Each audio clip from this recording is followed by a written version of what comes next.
Okay, बिस्मिल्लाहिर्रहमानिर्रहीम। Recording मैंने on कर दी है। अस्सलाम वालेकुम अगेन। वालेकुम सलाम सर।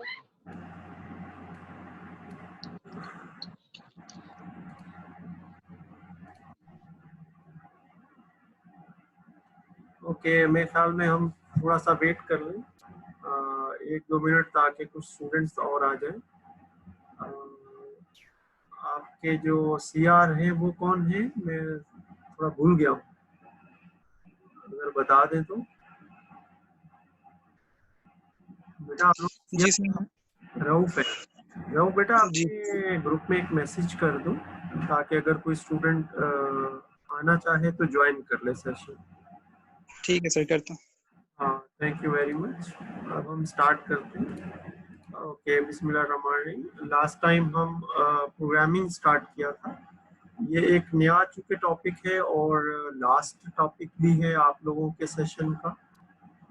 आज हम इंशाल्लाह डिस्कस करेंगे कि आप लोगों को कोई हम एक टास्क दें, ताकि आप जो है एक छोटा सा प्रोग्राम वर्कआउट करना शुरू करें।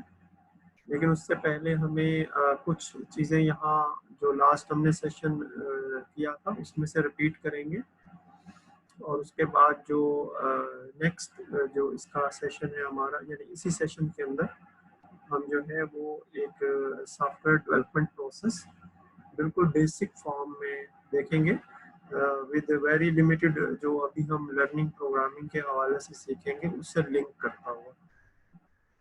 तो सबसे पहले तो एक सी लैंग्वेज का प्रोग्राम जो हमने लास्ट टाइम भी डिस्कस किया था, और फिर हमने एक वेबसाइट पे जाके इसको हमने देखा कि ऑनलाइन डिबगर जो है एक वेबसाइट है जहां हम अपने प्रोग्राम्स जो हैं उनको कॉपी पेस्ट करके और उनको एग्जीक्यूट करके देख सकते हैं।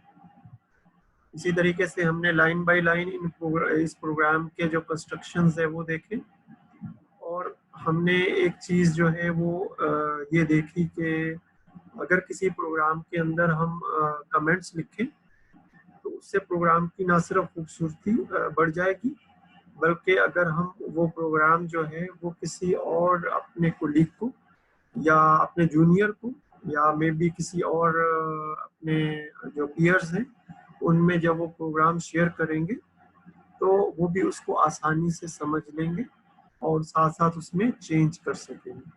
जैसे यहाँ पे अगर हम देखें तो पहली लाइन है, ये एक प्री प्रोसेसिंग डायरेक्टिव है जो सी लैंग्वेज का जो रनर है या कंपाइलर है उसको ये बता रहा है कि there is a file with the name iostream input output stream mean a bit a sequence of alphanumeric characters जिसमें ABCD होगा कैपिटल स्मॉल में, और इसके साथ साथ जो है वो स्पेशल करेक्टर्स भी होंगे, न्यूमेरिकल करेक्टर्स नंबर्स भी होंगे, तो वो स्ट्रिंग कहलाता है। ठीक है, वैसे इसके एक स्पेशल फॉर्म करेक्टर स्ट्रिंग भी कहलाती है, लेकिन यहाँ पे इनपुट और आउटपुट स्ट्रीम फाइल की बात हो रही है।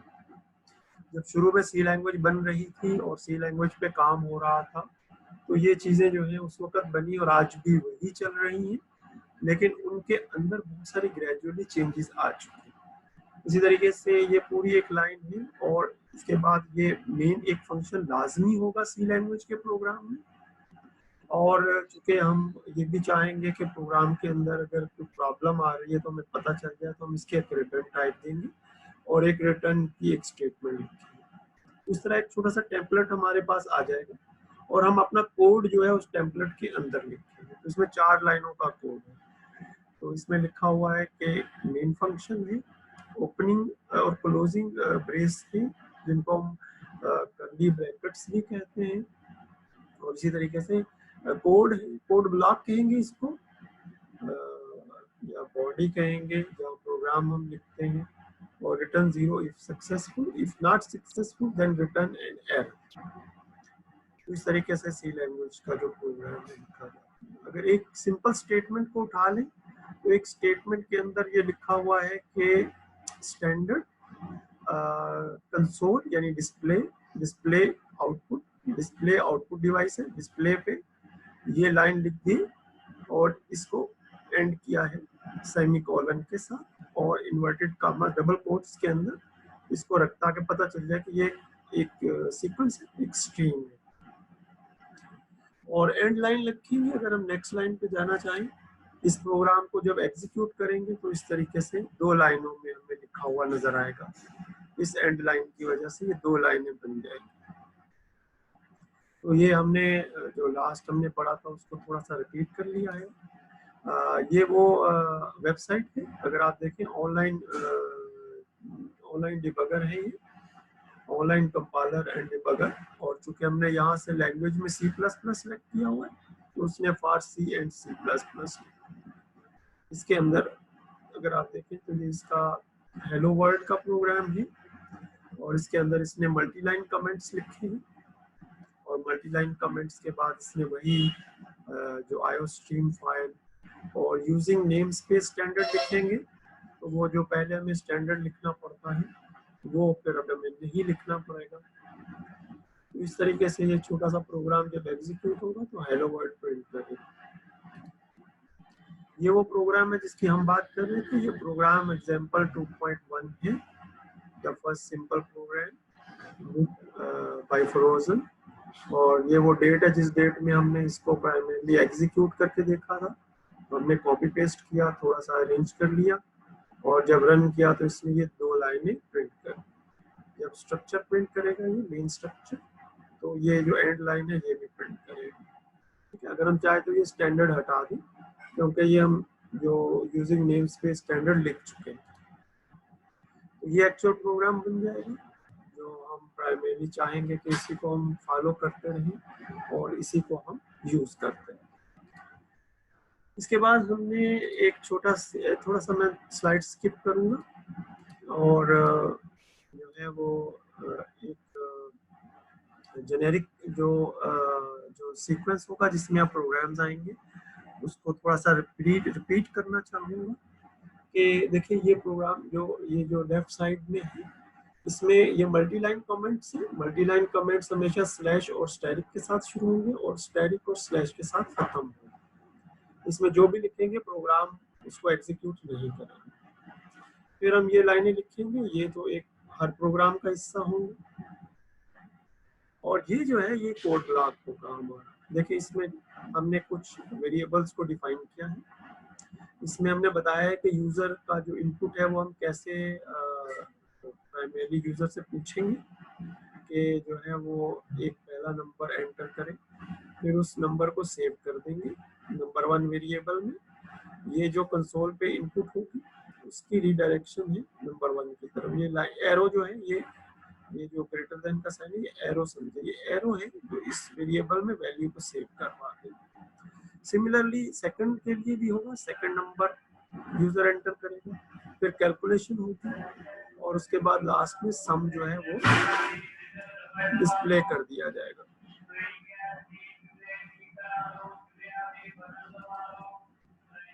ये थोड़ा सा किताब में जरा ग्राफिकल पिक्चर में बताया गया है। Variable is equal to value, ये हमेशा याद रखिएगा कि ये जो है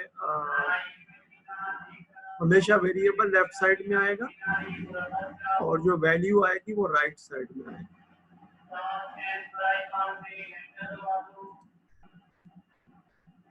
कांस्टेंट को डिक्लेयर करने का मेथड, कांस्टेंट को कैसे डिक्लेयर करेंगे, ये डबल जो है ये इसकी टाइप है, डेटा की टाइप। अच्छा, इस डायग्राम को, इस स्लाइड को हमने जो है वो लास्ट टाइम स्किप कर दिया था। ये जो है बिल्कुल ये जेनेरिक बेसिक इंफॉर्मेशन प्रोवाइड करती है कि सी प्रोग्राम के कंपोनेंट्स क्या होते हैं। अगर हम कंपाइलर की लैंग्वेज में बात करें तो कंपाइलर जो है वो हर चीज को एक टोकन के तौर पे ट्रीट करता है। अब टोकन डिफरेंट तरह के होते हैं, हमें ये चीज तो याद नहीं रखनी कि ये टोकन है। हमें सिर्फ ये याद रखना है कि प्रोग्राम में कुछ कीवर्ड्स होते हैं, जैसे हमने देखा कि इंटीजर int, सी आउट, सी इन, ये कीवर्ड्स हैं। ये कीवर्ड्स जो हैं ये हम अपने वेरिएबल्स में यानी वेरिएबल की डिक्लेरेशन में यूज नहीं कर सकते। कुछ जो है वो प्री डिफाइंड आइडेंटिफायर्स हैं, जैसे मेन फंक्शन का नाम है लेकिन कुछ हम डिफाइन कर सकते हैं, जैसे हमने सम डिफाइन किया था, नंबर 1 नंबर 2 डिफाइन किया था।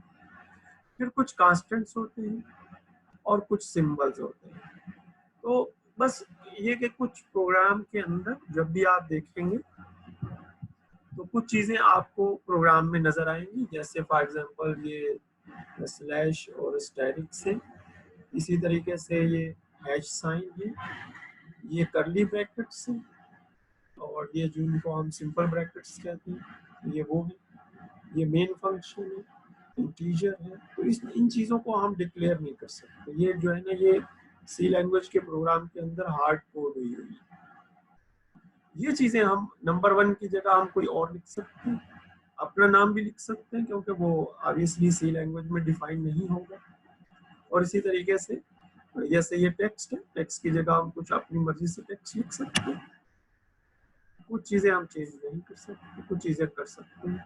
Single line comments double slash से स्टार्ट होते हैं। अब हम थोड़ा सा स्किप करते हुए जो है वो डेटा टाइप्स की बात करेंगे।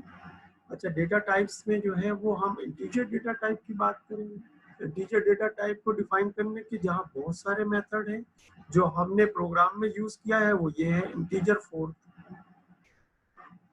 So depending upon the application and nature of programming and the output required, we can declare any of the data type from available data.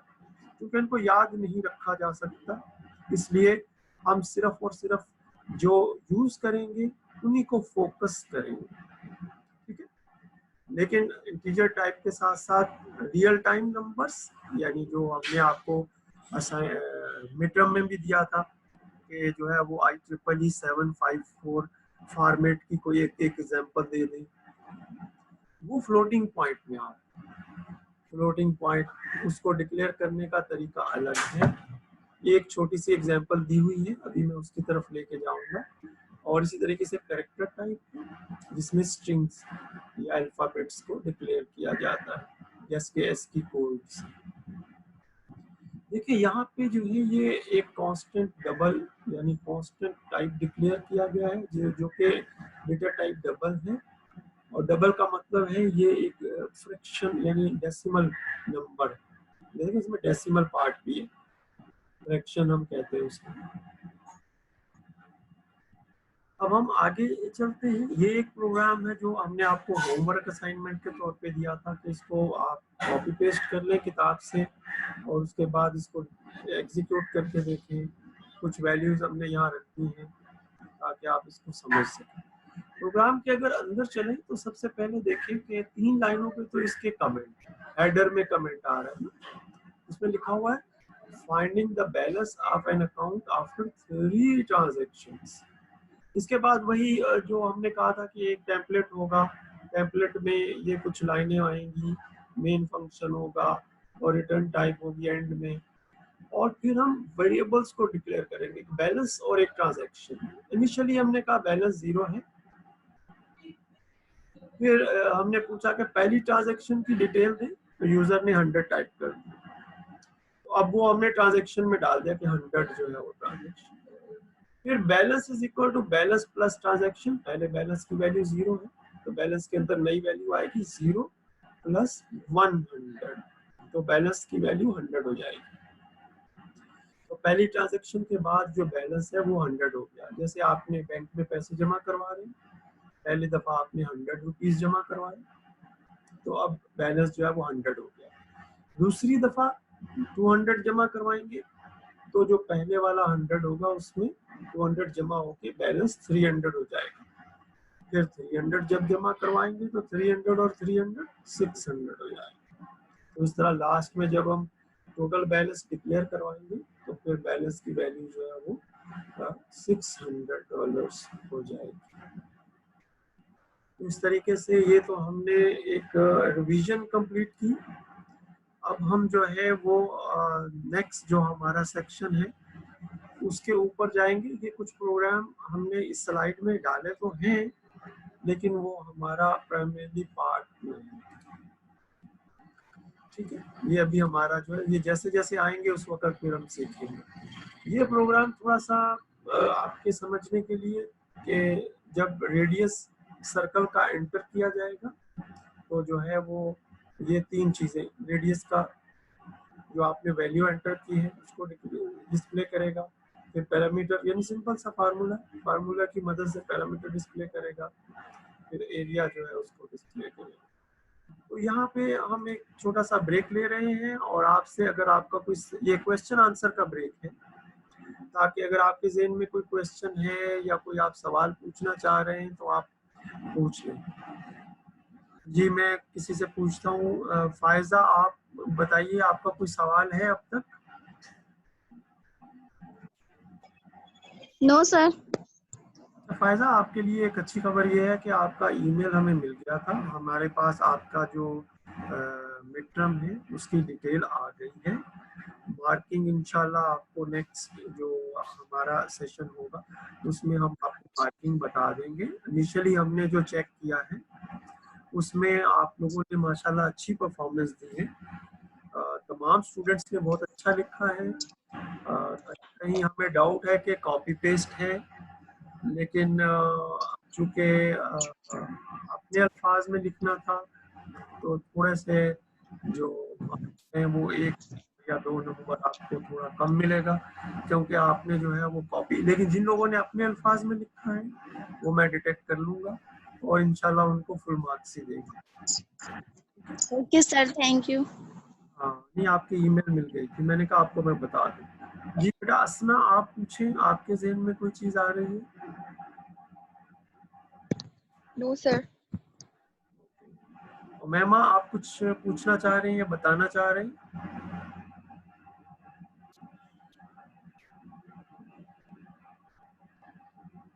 जी मैमा की आवाज़ हम तक नहीं पहुंच रही। सवेरा, आप कुछ कहना चाह रही? नो सर, समझ आ गई है। थैंक यू बेटा। लेकिन एक चीज़ मेरी रिक्वेस्ट होगी तमाम स्टूडेंट्स से कि ये जो प्रोग्राम किताब में लिखे हुए हैं उनमें से कुछ प्रोग्राम आप सेलेक्ट कर लें, उनको ज़रूर ऑनलाइन डिबगर पे जाके एग्जीक्यूट करके देखें। अच्छी बात ये है कि आप ये काम स्मार्टफोन पे भी कर सकते हैं। जी सिब्रा तारिक, आपसे मैं पूछना चाहूँगा। यस सर, समझ आ गया सब। मरियम, आप बताइए। जी सर, अभी समझ आ गया है थोड़ा बहुत। रऊफ, आप बताइए। जी सर, समझ में आ गया। Thank you very much. इंशाल्लाह ताला अब हम आज का जो सेशन है उसकी तरफ जाना चाहेंगे।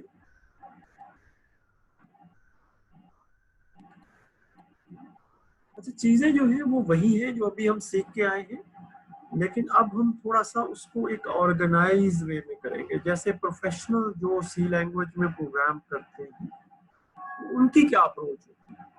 देखिए, सॉफ्टवेयर डेवलपमेंट प्रोसेस क्या चीज होती है, जो हमारा ऑब्जेक्टिव जो होता है उसको अचीव करने में हमें हेल्प करता है। ये वो स्टेप्स है, जैसे चाय बनाने का प्रोसेस है, इसी तरीके से जैसे फूड सेफ्टी का चेक करने का प्रोसेस है, फूड के अंदर जो क्वालिटी है वो चेक करने का प्रोसेस होता है। तो सॉफ्टवेयर को डेवलप करना, बनाना यानी कोड लिखना, सी लैंग्वेज में कोड लिखना। तो इस प्रोग्राम डिजाइन के 3 हिस्से किए गए। पहले उन्होंने कहा कि प्रॉब्लम को अंडरस्टैंड करें। देखें, जब तक प्रॉब्लम को अंडरस्टैंड नहीं करेंगे हम उसके सॉल्यूशन की तरफ जो है वो नहीं जा पाएंगे।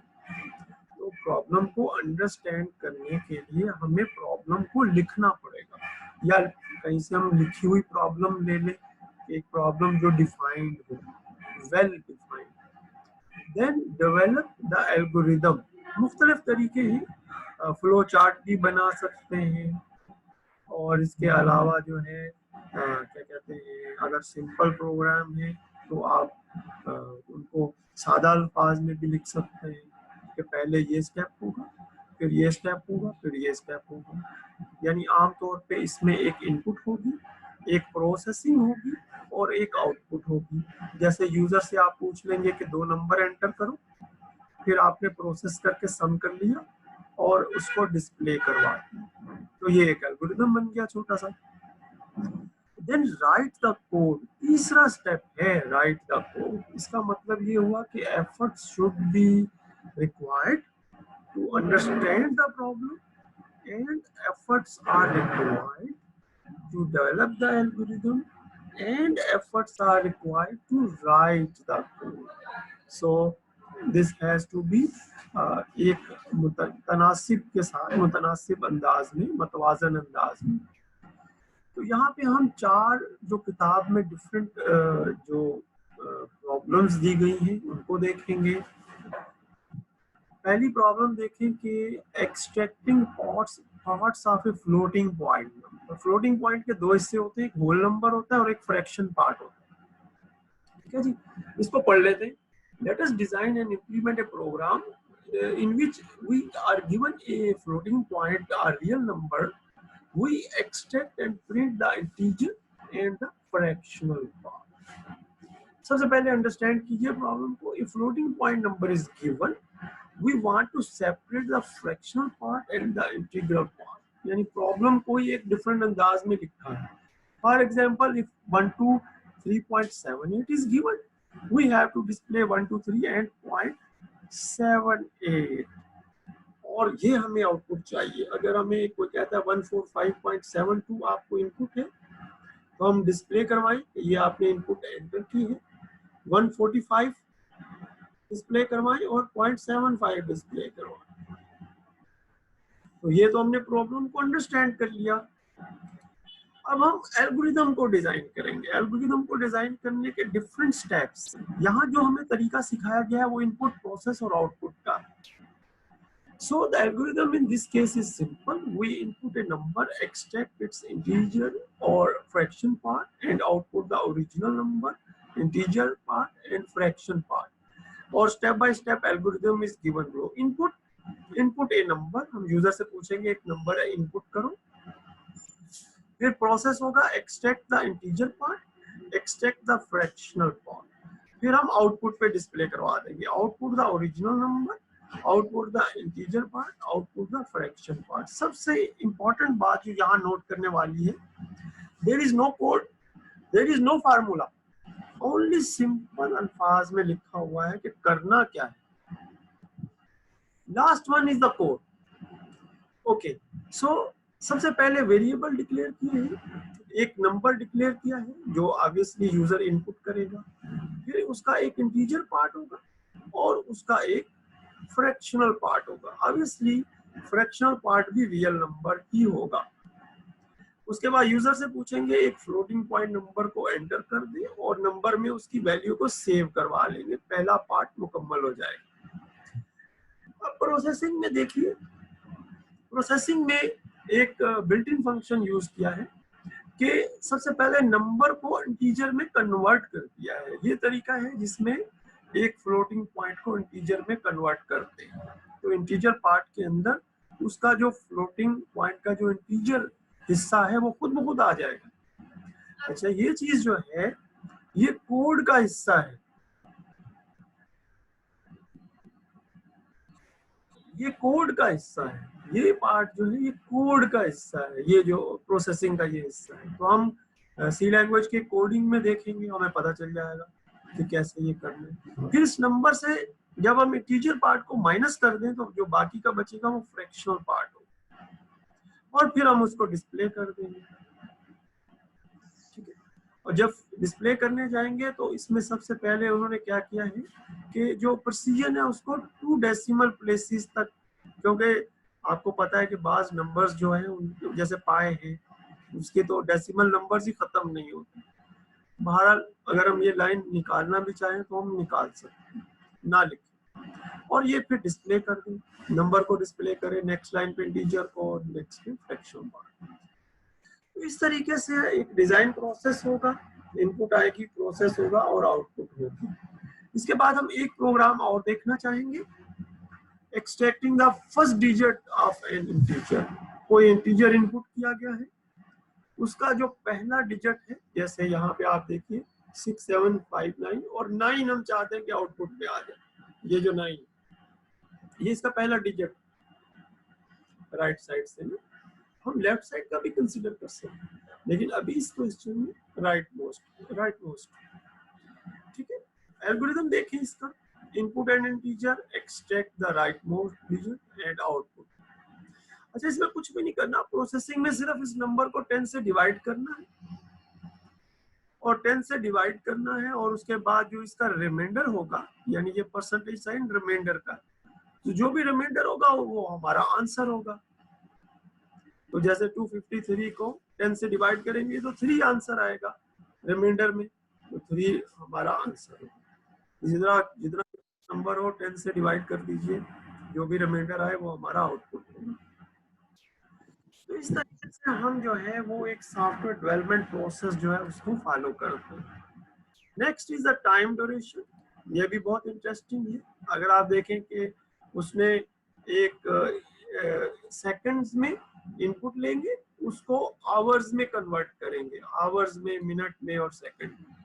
बहुत सिंपल से फार्मूलाज है, आई थिंक कि आप इनको बहुत आसानी से कर लेंगे। मैं आपको ये दो जो प्रॉब्लम्स है ये होमवर्क के लिए दे रहा हूँ, ये और आसान प्रॉब्लम है। इसमें एवरेज और डेविएशन जो है वो कैलकुलेट करनी है।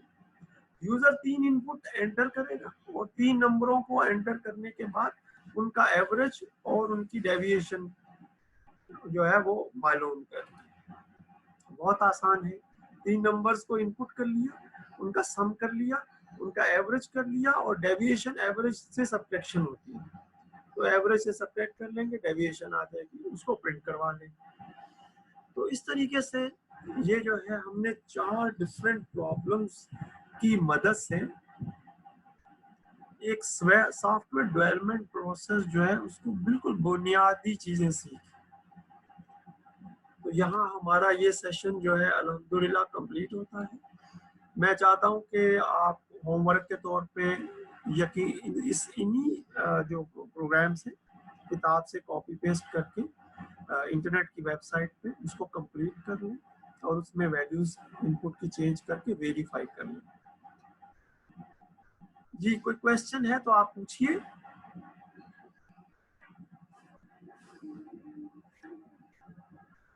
अगर कोई क्वेश्चन नहीं है तो बहुत बहुत शुक्रिया। मैं असाइनमेंट पे भी जो है वो डेडलाइन लगा के आपको बता दूंगा कि असाइनमेंट भी संडे तक दोनों जमा करवा दे जिन स्टूडेंट्स ने नहीं करवाई हैं।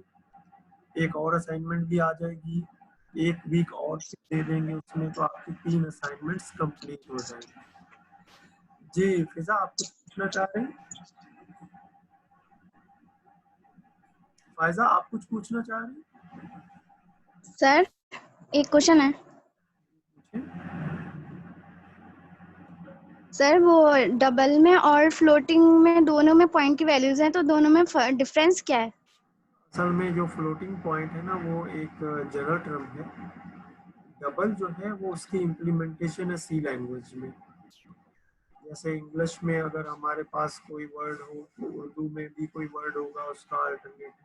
तो चूँकि सी भी लैंग्वेज है तो इंग्लिश में हम उसको फ्लोटिंग पॉइंट कहते हैं, और सी लैंग्वेज में जो उसको इम्प्लीमेंटेशन के लिए जो कीवर्ड यूज किया जाता है वो डबल कहलाता है।